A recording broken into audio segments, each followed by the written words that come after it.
Live streaming is on.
Do you want? Actually, prep is over. I cannot ethically listen. Sorry. No, it's just. It's even open.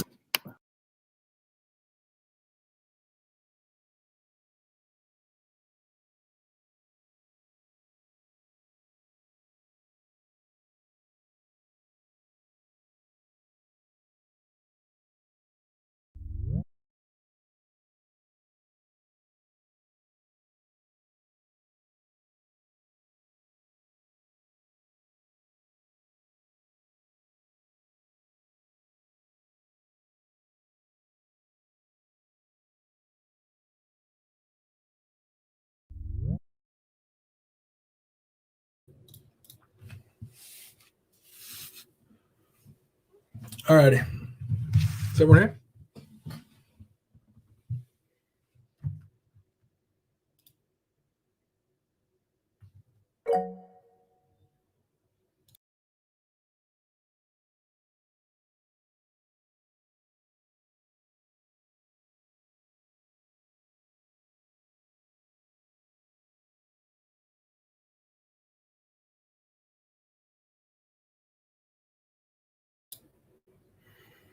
Can everyone hear me? Can someone talk real quick just to make sure my headphones are working? Yeah, you're good. Hello. Cool.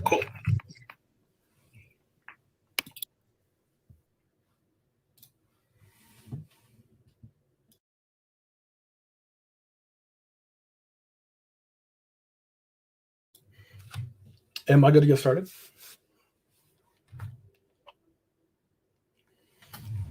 Awesome. In that case, let's get into it.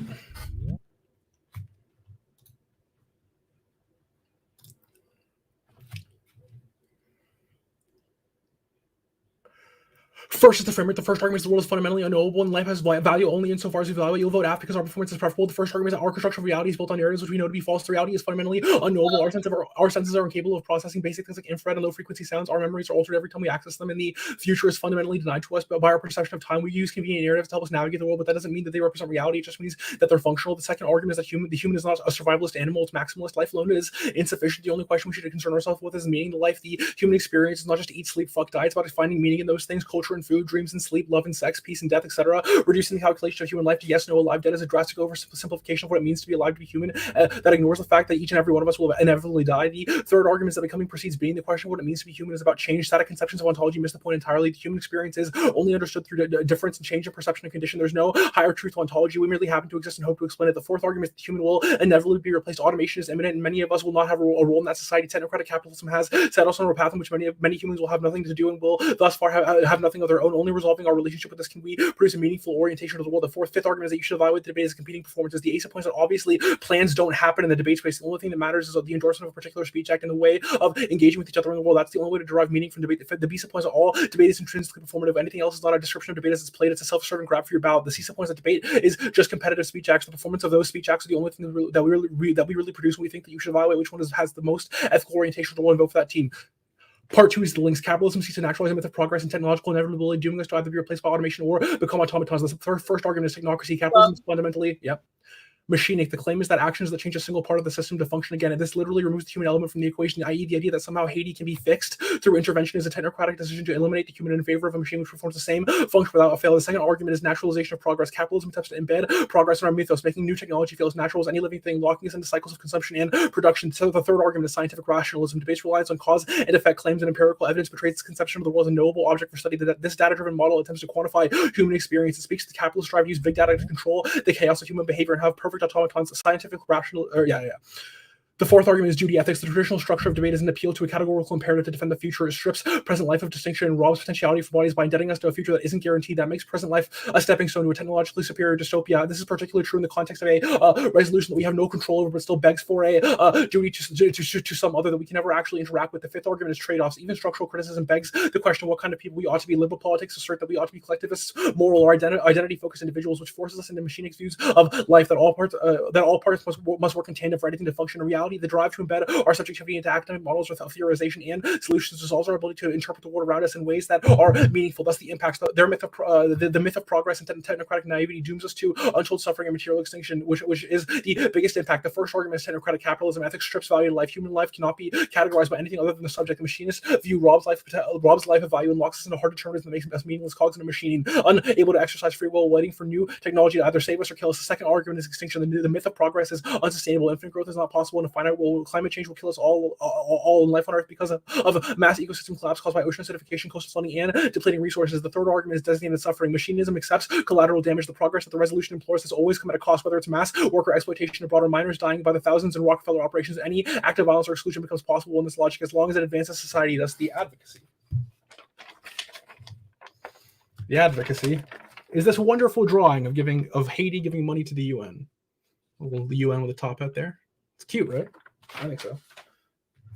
It took more of prep than I want to admit. Solvency. The first argument is plagiarism is the process of experimenting with and satirizing not only an artifact but oneself in the world. We take the artifact of the resolution and use it as a starting point in an artistic project of play that imagines possibilities distinct from the world we live in now. This is not plagiarizing Haiti. Our argument is that the logic of which we predicate the necessity of this discussion and our reliance on solutions should be pointed out for what it is, a silly experiment in playing as if we know anything at all outside of our reality. The second argument is that we reclaim pleasure in play in the now. Art is a refusal to participate in the reigning social order and begs for a counterwall. The future is denied acting in the now to generate meanings only that our labor can have meaning and become something playful worth celebrating and doing. This is the counterword of the advocacy artistic expression for the sake of different narratives. The third argument is art creates elective affinity, letting people find meaning on their own. People are drawn together.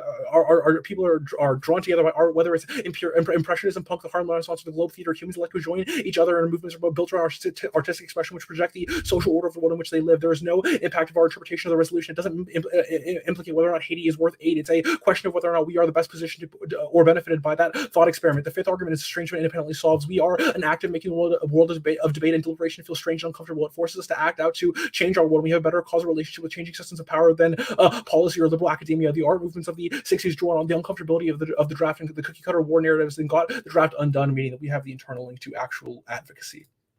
And we are open for flex. Spreads through. Okay. Can we get your advocacy text in the chat before we start? There is no advocacy. Oh, you're right. I'm more than happy to show you this picture more. Cool. Okay, I'll go ahead and start flex. Yeah. Can you explain your position's solvency to me like I am a brand new debater who's never debated before? Certainly. Anything in particular or just how it works in general? Just like how it works. Yeah, our perspective is that we are not, like, we have no influence over Haiti, and like the idea that we ought to have some duty ethic to the other is exactly what's causing the problem because it prevents us from acting in the now. Our argument is that by engaging in art, we reclaim that sort of process as playful and in the now, and that those sort of artistic movements are the thing that we can best do to live through the process of capitalism. It's provocative and it gets the people going, you know. Mm-hmm. Okay, so they just cited Kanye and Flex. Okay. I mean, technically, but I think Kanye cited that from a movie, right, Kyle? Yeah, it was from Dodgeball. Yeah.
The order is going to be one off, then case, then another off. Is anybody not ready? If you need me to slow or clear anytime through the debate, please interrupt me and let me know. I will go ahead and start time. Now, interpretation. The affirmative must attempt to solve for unique instances of child trafficking and starvation in Haiti and the PMC. Violation. They provide no warrants to discussion of the unique instance of talking about Haiti. These are proven to exist in Haiti and are tied to child trafficking. This is going to be a problem for a number of reasons. Under the standards, one, the first standard is going to be education about critical issues. This is a unique key in this round because we've been given the opportunity to talk about Haiti and talk about things going on in Haiti right now, but by not talking about them, we're actively denying the reality that they're happening. Two, engagement with the other outside the U.S. This is going to be key because the only way to learn how to engage in things that are not about ourselves is to engage with them and like understand the context under which they happen. You can run the philosophy of the affirmative and still talk about what's going on in Haiti right now, and that is key for a number of reasons. The first is fairness, because it allows the affirmative to still, the negative to still have time to prep and like be able to engage with you better. But that's also going to be the internal link to truth testing your arguments. We can't truth test the entirety of your arguments if we don't like have any sort of common ground that we're talking about. The B point is going to be the ivory tower hand washing that leads to solipsism, because you're allowed to sit back and like take philosophy that it is like generated by the resolution, but then not talking about the impacts of the resolution. You step back from what is going on in the world and have solipsism crashing, leading to terrible things outside of this round. The C point is going to be privilege lead to serial policy failure, because we make bad faith arguments that aren't actually engaging in what's going on in the real world, and instead we seek to weaponize the resolution as a way for us to win, which is actually going to be, well, yeah, okay. On to the voters. One, this is an a priori issue because we have to understand what we're talking about and what the parameters of debate should be before we engage in debate, which means that this is a precondition to anything coming out of the affirmative. Second is that the future of debate relies on us being able to have good modes of engagement, and the good type of debate that we need to have is to dismantle the systems of power, and the only way to do that is to talk about them. Unique warranted Yeah. issues. Three is going to be education. This requires us talking about uniquely warranted issues so we have a common ground to talk about things. Actually, I lied. I'm going to do the second off next. We're going to go to the counter method. The counter method is going to be to reject non-dialogical forms of discourse that are that have non-mutual horizons of significance. This is key to solving for issues about international aid because we have to be able to have a common ground in debate to talk about. Otherwise, okay, basically what we're saying is people are dialogically constructed. Becoming precedes being. We acknowledge that. We say that in the process of becoming, we learn how to use dialogue to construct ourselves and to construct the other. In debate, the only way this can happen is if we have agreed upon horizons of significance, aka what is relevant in this round. Wiggling your toes in the mud will never be relevant to like what's going on in Haiti, but using philosophy to talk about what is going on in Haiti is key to solving back. The F is non-dialogical because A, the alternative is a picture, and B, because they're not talking about what's going on in Haiti, so they don't have agreed upon horizons of significance. This will the impacts of this is going to lead to things like inarticulate debate, where two debaters come into a round and yell at each other across the table and aren't actually able to engage and have clash. The absence of clash is going to be an absence of truth testing, which means you can't weigh their affirmative anyway, which is a solvency takeout. The second is going to be that means we can never actually understand what we're talking about, which will lead to serial policy failure because we use big philosophy words without understanding how to apply them to the real world, which means that any education we generate in this round is unable to be applied anything outside of our own individual ideas. This is also going to lead to a slide to subjectivism, where we think we are the most important things in the world. Ultimately, this leads to the government being able to better control people because we don't go out and engage in politics. We don't go out and execute our right to vote because we think it doesn't matter. And we slide to subjectivism when we don't have a way to articulate and clash with other people to sort out what is important and what needs to be done. This is key for issues in Haiti because of the things like slavery going on, because of the things like child sex trafficking going on. We need to be able to talk about this as the locus point of debate because that is an important way to generate education about these real world issues and avoid things like the ivory tower and avoid things like coming into privileged positions where we use philosophy to posture ourselves above or as separate from real world issues going on. While we can't assume to know what is going on in Haiti in its entirety, we have to acknowledge that it is happening and talk about the way that our real lives have implications on it. For example, every US voter plays a role in how Haiti gets treated because the United States is a massive actor, or like simply by the way that Haiti is one of the largest producers of a type of plant that is like used uniquely in US perfume making, and that the US is the #1 buyer of. And we can't use it now. That is what we prepped and we can't use it now, but understanding how that happens helps us understand how me buying perfume affects people in Haiti, and that is the value of debate, and that's why this counter method is going to be able to solve better, and it's also competitive. Also, there are no permutations in a method debate because they rejected the resolution and engaged in a methods debate is entirely unfair for the affirmative to be able to perm the counter method, but also Also, the counter method is contextually competitive because we tell you why they're non-dialogical and also why they don't have agreed upon horizons of significance. Specifically, the advocacy is the only stable locus, and so we need they don't let them perm. On to the case proper. On the case proper, we're going to say a couple of things. First, they said that you can't actually know things. We're going to say this is simply not true. The process of becoming, preceding, being means that you have to know because you know what you are. The Hegelian dialectic shows us that we can constitute ourselves as a thing in itself, for itself, that allows us to know what we are and also constitute the world around us through engagement with the other. But this can only happen through a dialogical process that can only take place through the counter method, but doesn't take place in their world because their alternative is a picture that is isolated to themselves and their understanding of it. Also, we're going to put a DA on their alternative because it's a picture. It is able to be interpreted in so many different ways that language is not. Language is the most concise mode we have of communication. A picture, this is why dialogue is key, but also particularly because pictures are not normatively used in debate, we don't even know what framework to interpret it under, which means the advocacy doesn't say vote AF. The advocacy doesn't say vote AF, so they don't need. So we don't know what the hell that means. That means that there's any question of solvency about how a picture solves for their impacts, you cannot vote for them. Because if you vote for them when you are unsure what their advocacy is doing, you risk replicating serial policy failure and sliding into subjectivism. That means we get issues of like soft power from the US where they're able to just tell us, oh, well, your advocacy doesn't, like, you get to think what you want to think and we'll think what we want to think. And if we separate ourselves enough, then there won't be any problems because we'll be able to, like, I don't know, become philosophically aligned or something. But that doesn't solve back for the problems in the real world, in the real way that actual people like are becoming disenchanted with the world and not understanding their own relation to the world. For example, the way that like me buying perfume could affect people in Haiti. And this is where debate becomes key. On to the impacts, the myth of progress. Oh, first of all, we're going to say that the myth of progress is like maybe true, but we've agreed that fiat is illusory. But what is important is understanding the context of the resolution and why that works. It's try or die. It's try or die to create a self-fulfilling prophecy about progress. They make arguments about death and suffering, but then they neglect to talk about the specific types of death and suffering going on in Haiti right now, which is exactly the negative thing. Onto their alternative. On their alternative, they're saying Haiti is giving money to the UN because we're only left to interpret that through our own lens. We're going to say this is a unique instance of depiction of colonialism, even if they think it's plagiarism or something, because there's no context around it. We can't read any sort of irony through an image that is blurrily presented through a page. This is super skeptical. For us to imagine that. It's just colonialism for us to imagine that. Even if it is as a joke, it's not funny. Plagiarism is only good when there's like specific. Actually, no, we're gonna say plagiarism is not good in general. It's always theft, particularly when it's like people in a position of power stealing from people, like using Haitian suffering as a way to win the ballot. That's gonna be a uniquely harmful type of plagiarism because it's weaponizing the suffering of people to win a ballot in very vague context that further pushes you into the ivory tower and away from reality and away from the ability to engage in the world in a way that is substantial and will allow you to have actual real world portable skills leaving this round, which means that their plagiarism is always going to be bad, and the way they've presented their artifact is always going to be bad because it doesn't actually allow them to solve back for anything. Again, if you don't understand what their alternative is, you should not vote for it, because if there is skepticism, then you don't know what you're advocating for, which means there's a risk of permanent serial policy failure, but also that you don't understand your own rhetoric, and that is a bad way to advocate for things. You need to understand things to be in order to advocate for them, and because we don't understand the alternative, we're left to assume that it's just bad. Also, their own framework doesn't really line up with reality. Before we start Flex, can we get, oh, there it is.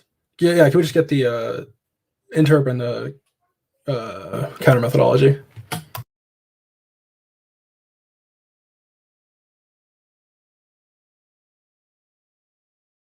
Cool, starting 2 minutes now.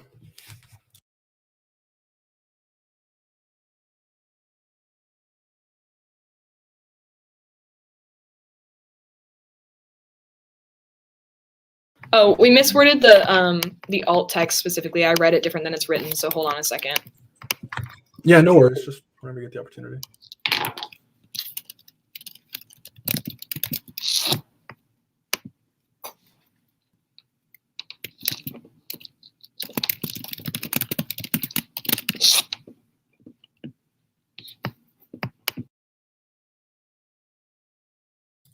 Can you explain what a non-mutual horizon of significance is? Yeah, so we explained that through our like our discussion of what the counter method is, but basically a non-mutual horizon of significance. Well, okay, let me explain horizon of significance. A horizon of significance is like agreed upon something that has value. So like wiggling your toes in the mud only has like actual value if there's like a societal context that constructs it. So like I see. So yeah. we should use dialogue that we both agree has value. Is that more or less Or the gist like of things? at least dialogue that you can understand that a collective has agreed it has value. So like I can't just decide for myself that something is significant, but if a community has decided it with me and we understand how to engage in that community, then we have For example, a resolution that solvency. everybody agrees For upon. example, a resolution that everybody agrees upon. Because if you're not having that mutuality, then you can't have discourse. Like in this round, there's So no how is the 7 minutes of the PMC that I read not dialogue? because it's not No, it is dialogue about a dialogue. mutual horizon of It's significance. about the advocacy. The advocacy is not dialogue because there's a picture. Also, the advocacy isn't dialogue. I see. So like the speech itself was dialogue, but the picture wasn't? Yeah. Yeah, and the advocacy is only stable locus of the round. The negative really has in the round. I suppose that makes sense. Okay, thank you.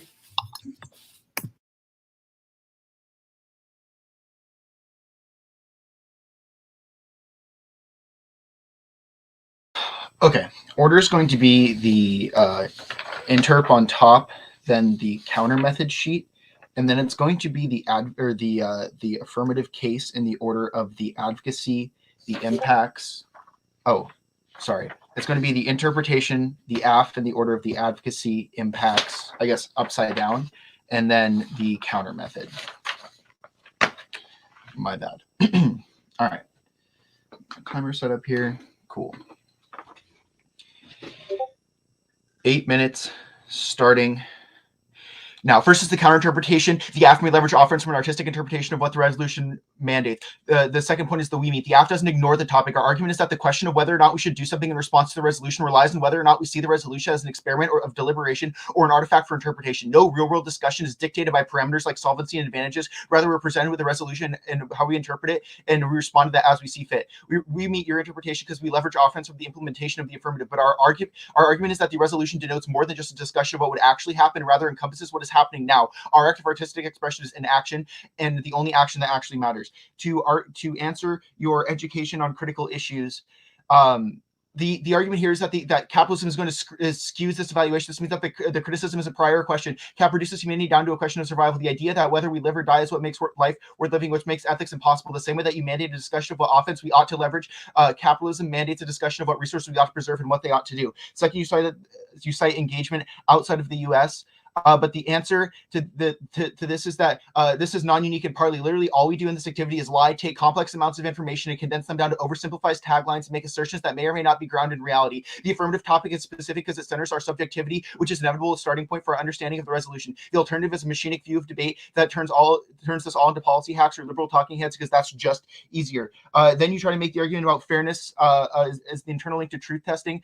The first answer I have to this is that fairness is impossible the same way that objectivity is impossible. Similarly, fairness is non-unique because it differences in accessibility, budget, coaches, and everything for all of these different teams. The second point on here is that you say it's the internal link to truth testing, but we can't truth test. Objectivity is fundamentally impossible. The world is a knower, and that means we can't weigh any impacts of any of the scenarios you're trying to make out of this impact. So you could hold them to a very high threshold on that. Then you try to say that that privilege leads to serial policy failure, but fundamentally, what leads to serial policy failure is that we must be able to engage within this kind of artistic expression, because without that we're not being able to think unpredictably and think creatively, which increases interest, which makes you critically think, which is better for education. It allows you the ability to speak and think on the spot. This is exactly the kind of reason why we do these kinds of things, so that it interests you, and what we're doing is cool and awesome for you because you get to learn something and take this out of the round. Then on your voters, you say it's a priori, whatever. We're winning ahead on that. Second, you say fairness, but fundamentally fairness is impossible. Again, like cross by all I said about why fairness is impossible, the same way objectivity is impossible.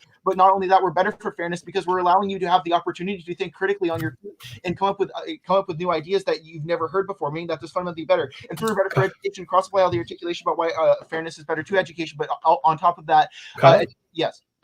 All of their arguments about why we need to think about Haiti are exactly the duty ethics argument on the harms, which is that all of the arguments that you try to make about why we should think about Haiti is exactly the duty ethics point coming out of the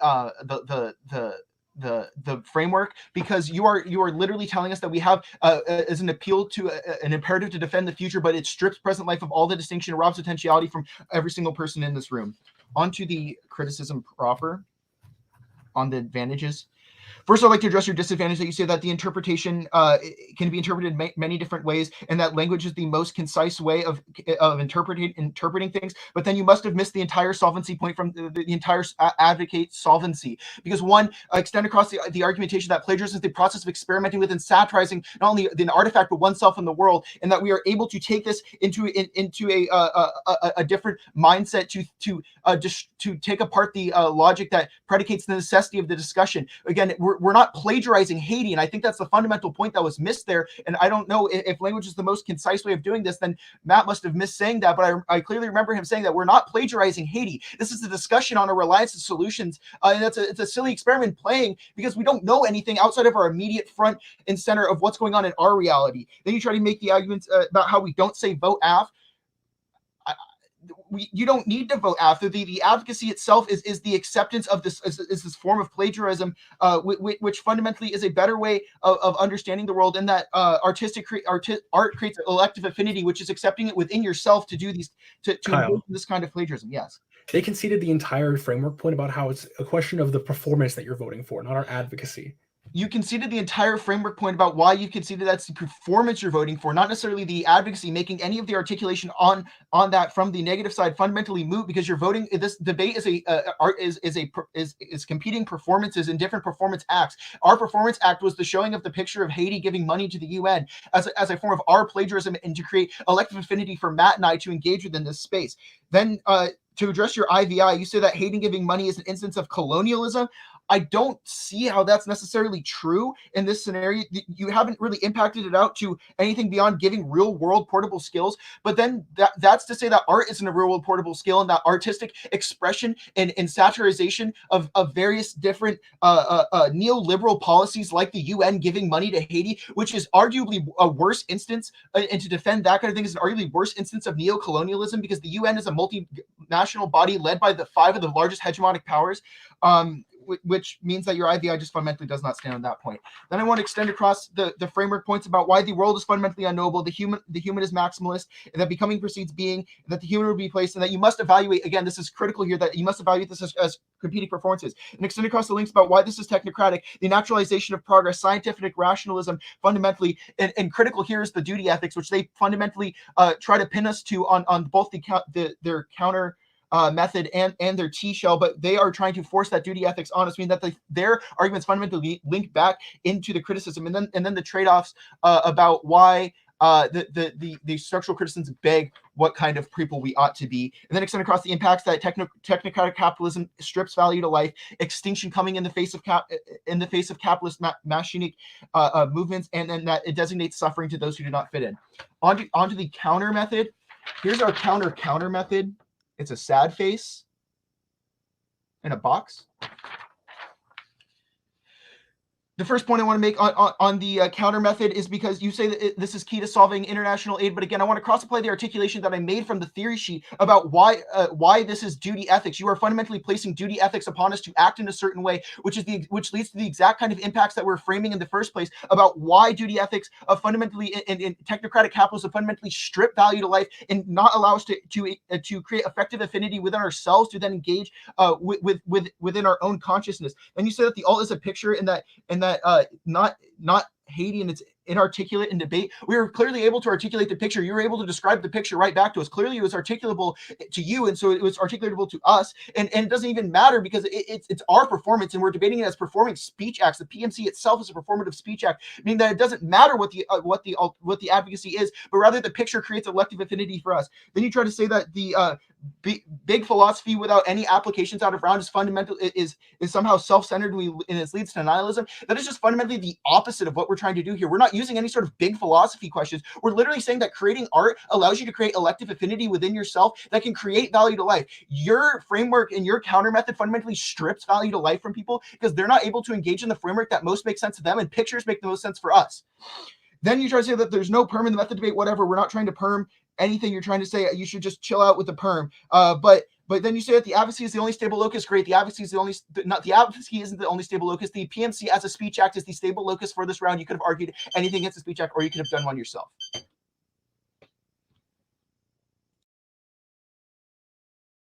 Okay, are y'all there? Indeed, we are. Are people here? Is my opponents here? Yeah, can you hear us? Okay, great. Can I get a counter interpretation in the chat? And yeah, Yeah, Kyle, can you get us counter? interpretation in the chat. And also, if you don't like duty ethics, can you explain your ethics then? Yeah, our entire AF is saying that we should do things for individual affirmation and joy within the moment. Okay, so your As- ethics are centered around joy in the moment. Okay. Yep. Great. Our argument is that the machinist view of the world that we all ought to be productive and moralistic all the time is what robs potentiality from bodies by indebting Got us it. to futures that aren't promised.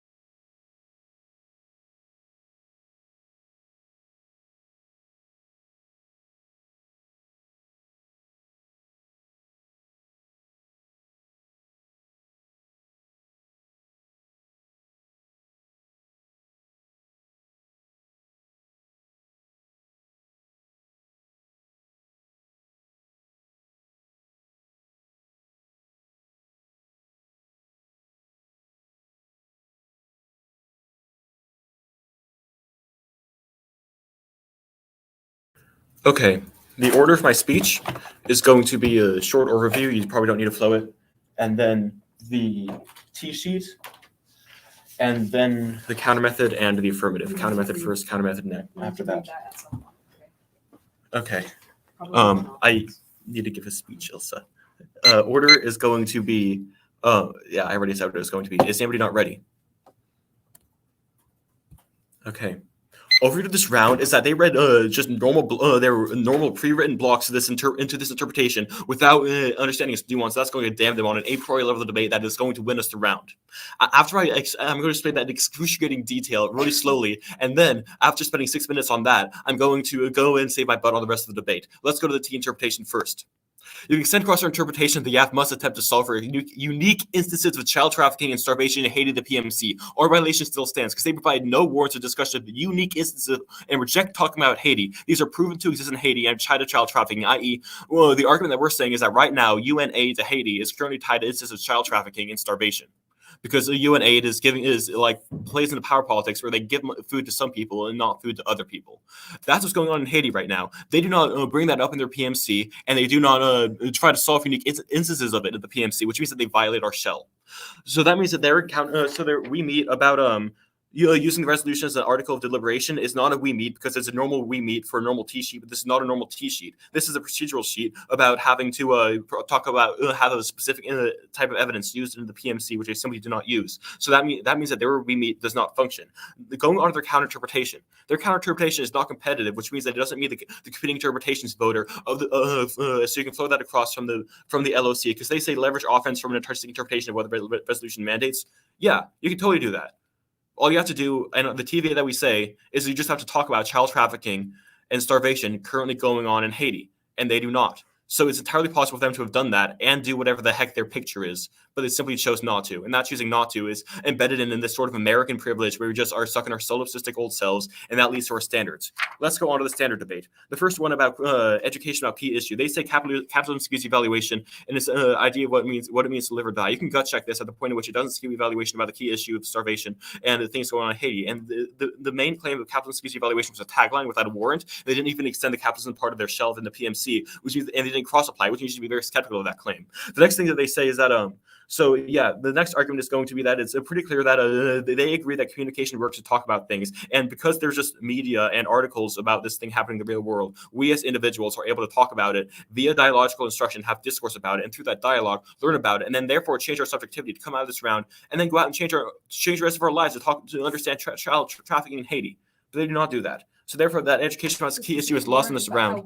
The word is about how we affect people in Haiti, which and they have dropped that this is semifinals, and in this round is uniquely key, which is that they are simply behind this issue. because this is semifinals and this round is uniquely key. We don't get this topic that often, and it's very key for us as American individuals to talk about hating this way. Go to the second standard about engagement with the other. They say that we lie in parley a lot, and we destroy subjectivity in this way. I don't lie in parley a lot. I don't know about you. It's true. It's true that there are problems in parliamentary debate, but the fact of the matter is, the way to solve this is to try to go forward and reform ourselves and incrementally move toward a parliamentary debate community where we can simply bring up this article talks about child trafficking in Haiti being tied to UN aid. That's what you should have said, and that's our office. That's something that you could have talked about. You should have talked about, but you didn't talk about specific things happening in the real world. A more stable locus prevents lying in debate. So their form of subjectivism is actually worse because people could lie about their strictly interpretation of artistic things, which is always going to be bad. So that means that our points about our sub-points about the ivory tower hand washing and solar system crashing and leading to terrible things outside around is still true at the point at which is still us as Americans living this academic ivory tower, which we're able to talk about this really cool stuff, really cool theory, but it isn't important at the point at which it is actively leading to a debate community in which we are leading to all these bad things. The next thing that we have is a point about a privilege leading to zero policy failure. Their answer is that creativity checks back for this and the fairness is impossible.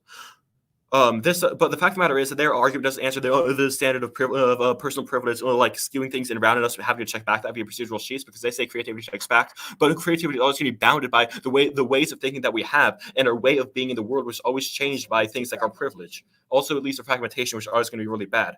So that they also have things about fairness being impossible and no truth testing, but that truth testing stuff wasn't on the shell. That was belonged to the counter method shell, so I don't need to answer too much. The fact of the matter is that we have that they conceded a priori issue. That means that this is the highest level of debate because we have a proven violation, because they did not talk about child trafficking or starvation and hating the PMC. That means that they're behind on that level of the debate, which means that you can also extend across the future of debate voter to what also said is that that we're able to change the future of debate via this procedural sheet to dismantle systems of power that we're currently implicated in.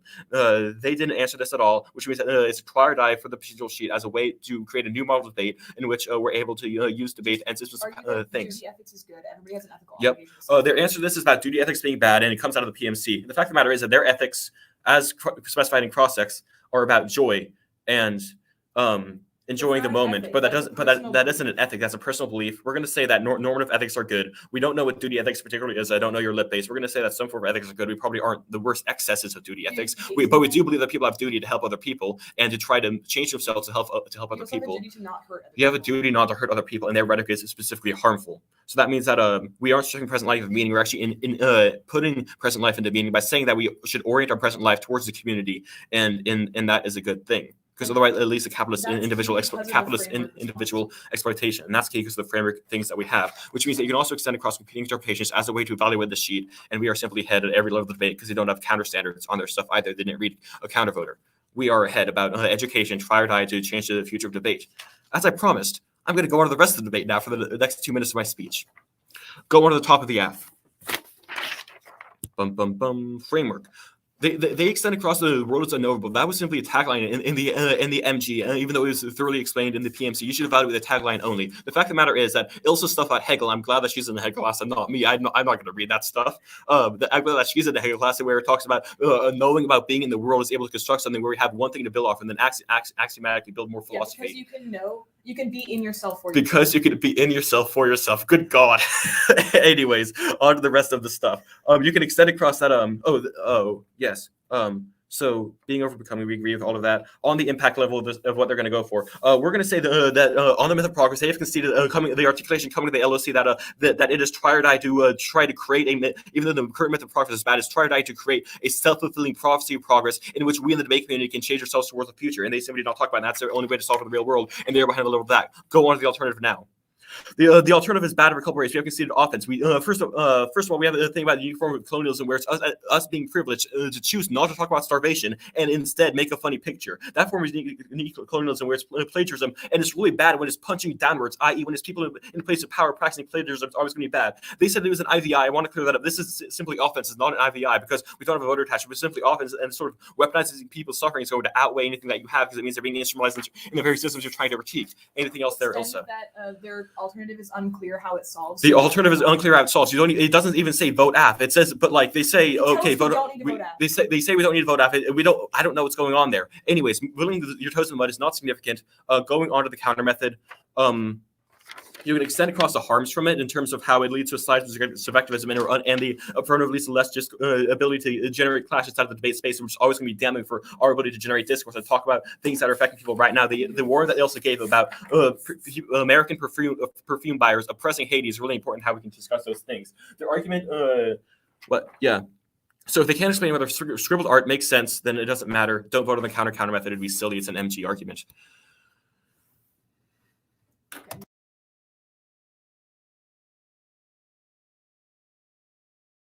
Okay, my order is going to be an overview, the T, the criticism, and I'll just do any extended offense from the counter method on the criticism. Okay, I will go ahead and start time. Now, the overview to this round is that the impacts of the T sheet are going to outweigh any impacts of the criticism, but also that the impacts of the T sheet is the only clear articulated mode to solve, and also the only clear link chain in the round, which means you have to vote on it, because to vote on something you're unsure about is to vote for something that you don't know all the way out, which will create serial policy failure. On the T sheet. First, my partner did a good job extending our interpretation and how they specifically do not meet, because they do not talk about unique instances in Haiti, and they read just like a generalized block about how they meet a normal T sheet. But this is not a normal T sheet. This is like a specific theory sheet about how solving for unique instances is important to debate. We talk about how UN aid relates to Haiti specifically, and this is why it's important. They say that capitalism skews the evaluation. We're going to say gut check this. It doesn't, because they don't extend their warrants about capitalism out of their criticism, but also they just don't extend it onto the sheet at all. And also dialogue checks back, because dialogue allows us to create spaces where we can come to an agreement. And ultimately, it's for you, the judge, to decide what your evaluation is. Even if capitalism skews your evaluation, you still have to make some sort of evaluation, and you still have to talk about unique instances to come to any sort of evaluation, and they don't. 2, we talk about communication working to check back for things and changing your subjectivity, which means that out of round, like we have an impact on people in Haiti, aka like my buying perfume will have an impact on them. So changing my subjectivity in this round is key, but that means we have to have communication about what's going on. And they have conceded that this round specifically is a unique and key instance. It is like a key to solving back for that changing in subjectivity that allows us to better understand the world. We say that Parley has problems, but that doesn't mean that we can't solve for it. Like, we're not lying in this round, and the only way to solve for that kind of disingenuousness going on in Parley is to have better discussions that aren't rooted in the ivory tower and that are rooted in like some sort of tangible locus.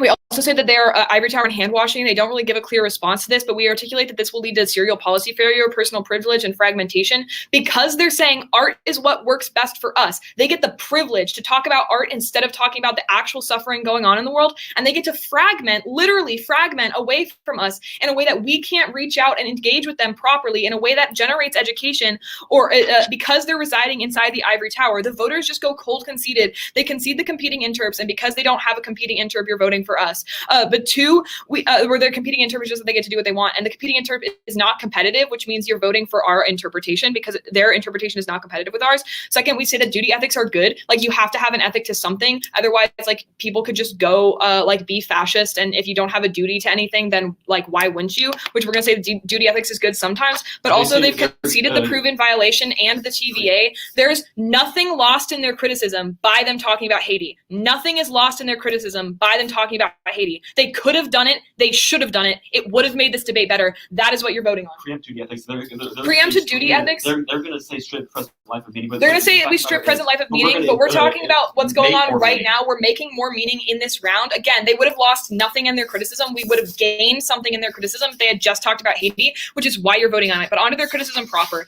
They have conceded arguments out of the framework that like you actually can know things, and that's why it's important to talk about it. But also just the conceded arguments about how it's try or die for a self-fulfilling prophecy of progress, and also that like their alternative is just vague. If you don't understand an alternative, you should not vote for it, because then you vote for something you don't understand, which means you're voting for literally you have no idea what the impacts will be, and that's always really dangerous and leads to serial policy failure. But additionally, they have the added cross extension of the impacts of our counter method, the harms of our counter method, that they literally say it's what works best for them, and they have to justify nothing else, which means no one else can engage, which means we get into situations where nobody uses their ability to engage in the real world and nothing happens, and you get soft despotism where people become completely controlled by the power structures that be, because they don't know how to engage with other people and create dialogue and create meaning and generate a world that is good. And that is the most immediate harm in this round. You're voting for the negation. Cool. Taking a minute.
All right.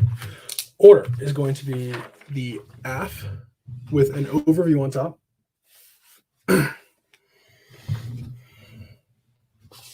Then it is, and the AF is just in the order that it was read. I'll address the case arguments as they come up, so I'll signpost for that. Then it is going to be the interpretation, and then the counter methodology on both.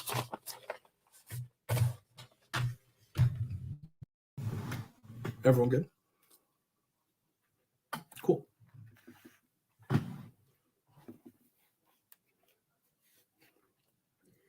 As it turns out, the AF is both provocative and gets the people going. They are conceding two major points, which is why you are going to be voting affirmative in this round. The first is that they've conceded that art is a form of self-expression that both affirms individual value to life, but also controls the internal links to movement buildings. They've conceded every single piece of solvency that says that the individual affirmation we get from art is not only important for ourselves, but also important writ large, because once we have that self-affirmation, we have elective affinity to then choose what to do, which is why we are a product question of the type of policy building that they are advocating for. The second reason you vote AF is that they conceded the technocracy reelings. The cloud does an amazing job explaining how they overcode their ethics, i.e. that absent our ability to be productive members in this space, there is no value that our art has. We are saying that is exactly the problem. The idea that we aren't valuable absent our ability to be productive is exactly the problem. Necessarily proves all of our arguments on how capitalism overcodes our praxis, which then dooms all of our individual actions, which kills vital life. Now let's go into the framework. The first argument I want to extend is the argument that human life is for survivalist, not necessarily maximalist. You might ask yourself, what does that mean? It means that life is not just the numbers of people that we can save, i.e. what they're asking us to do via their interpretation. Rather, it is how we live that life in the first place. If we are just cogs in a machine that has no meaning, why does it matter if we save others so that they can be the same cogs in the machine too? That's also really important because they've conceded the fourth framework argument, which is the humans will inevitably be replaced by automatons, i.e. we will eventually simply become robots and just become cogs in a machine, which begs the question of why life matters in the first place. It also means that we are controlling a global uniqueness question of what it means to be alive, i.e. if we are winning that there's more value under our interpretation than theirs, and it doesn't matter if their interpretation might be able to save more people. It is the world that we are creating that is better. The last framework argument that I need to extend is that debate is performance, and that you should evaluate it at the level of the performance. This is important because they're conceding that nothing from this round will actually spill up to create some sort of change. It's not like once we pass a plan like they would have had us do, it would have actually resulted in anything like perfect regardless. Rather, it's only a question of the performances that we have in the space, which means that the most productive thing we can do, even if that's how you want to evaluate this debate, is simply do things like have art and have individual spaces for affirmation. Now let's go on to the links. The only link that I need to extend is the technocratic link, which is specifically important because they really look into it specifically that they are reducing life to simply a machinic perspective of voting for the team that is the most productive, saves the most lives, or does the best thing for policy making. But that is something that we've indicted from Jump Street in the first place as not being a productive way of living, only recreating the cogs in the machine that we have articulated as being the problem in the first place. To make this very clear, I'm not saying that our app is fixing capitalism. It isn't. Rather, it gives us the tools and the methodologies to survive through that type of destruction in the first place, which means we're always going to be uplayering the entirety of the app. Now let's go on to the impacts. The only impact that I actually need is value to life, because I think it's especially important for this round. It is not a question of whether or not we can do things to create productive change, but rather how we can live our lives to have the most value within the first place. And they are conceding a ton of top shelf uniqueness claims that says that life has no value under their system of debate, which has us be reproductive cogs in a machine that forces us to be as productive as possible, which means we are definitely going to be ahead of the question. In some point, it's also a reason we necessarily uplayer their theory shell. If any of their arguments about education, fairness, etc. are true, it begs the question of education for what and fairness for who, if we are just recreating systems of debate that lock us into these cycles of productivity, which we have already indicted as being the problem in the first place, and then there's no reason why you ought to vote on their theory shell. In other words, our AF is always going to be uplayering a question of any sort of a priori claim. Now let's go on to the alternative of the AF. Or the advocacy. Our advocacy is just way ahead here. First and foremost, even if we don't win some sort of advocacy claim, if we are winning that our speech act is preferable and our ethic is preferable, it's always a reason why you can vote for the affirmative. But secondly, they have not answered any of these claims about how we are not doing things like causing more colonialism. Rather, we are just like here satirizing the resolution, but also in a world where they're conceding claims about how nothing will spill out of this space. It doesn't matter even if we are. Rather, we're just reclaiming individual joy. They also haven't extended any of their disadvantages, which means that you should give us a ton of game on art and individual affirmation, being able to solve, and also being internally to things like movements like the Harlem Renaissance, etc., which indicates a reason why artistic expression is always going to be out in front. Now let's go on to the theory shell. I don't need to spend much time on the theory shell because I've already uploaded why the theory doesn't actually matter to begin with. As an overview, the entire theory shell is an appeal to the duty ethics that Kylan was critiquing in the MG, specifically that their articulation that abs and our ability to talk about these things that don't even actually affect our real lives in the first place. We aren't actually productive members of this debate space is exactly the problem that it only reproduces a machinist perspective that is itself the issue in the first place. I'll extend the counter-interpretation and I'll explain the competitiveness because I can see that being a snag of yes, well, our counter-interpretation is competitive. We have articulated art as being something that is only done for individual affirmation, but you said art can, but you said that our app has to necessarily be something that talks about the subjectivity of another person. We have articulated that as being the problem, which means that even if you're not buying the like textual difference between the two, the artistic difference about what it actually means to do art absolutely is something that is different that you can vote on. And I think all of the impacts of the app are reasons for our interpretation, especially in a context where they are conceding points about how things like education are not unique to Parley because people just lie. They say they don't. That's fine, but none of this actually was flipped to result and change. So why does it matter in the first place? I don't know, but you can definitely feel comfortable voting on the impacts of an affirmative that definitely has the propensity to solve. With the counter methodology, the counter methodology is completely worthless. It doesn't actually matter if you think the counter methodology is good because it doesn't solve the non-linguistic aspects of the app. And also, Kyle's fire argument here about how art is more accessible. There's no reason to do the counter methodology if art is more accessible to people. Great round, y'all. Yeah, great round, yeah. Yeah, good round. Yeah, thank you. I love this app, by the way. I really like the stuff with the progress and technocracy because I've read stuff and never sounded this good. So I'm gonna run to the restroom. I'll be back. For sure. I'm glad you liked it. I thought it was kind of fun.